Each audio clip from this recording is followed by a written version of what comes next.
দোস্তরা, আমার জন্য তোরা সবাই দোয়া কর, আল্লাহর কাছে সবাই নামাজ পড় আমাদের জন্য। আমি ব্যানবেট ফর ইউনিসপা মিশনে আছি, এখানে অনেক হামলা হয়েছে।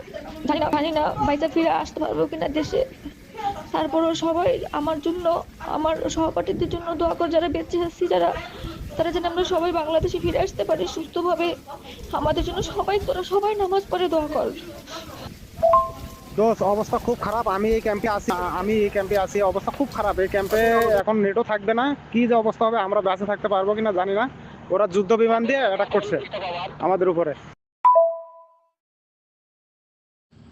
স্যার, আমাদের অবস্থা খুবই খারাপ। এখানে ড্রোন অ্যাটাক হয়েছে, আমাদের 6 জন জায়গা মারা গেছে। 6 জনের আশঙ্কা খুবই আশঙ্কাজনক। 6 জনের মধ্যে একজন মনে হয় আল্লাহ, আর দুই কতক্ষণ বাঁচে রাখা আল্লাহ জানে। আমাদের এখানে এখন নাই, ফুয়েল নাই, কোনো কিছু নাই।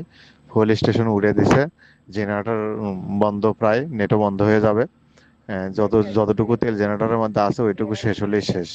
আর কারো যোগাযোগও কিছু হবে না। আমাদের জন্য দোয়া করেন। আমি আছি ভালো।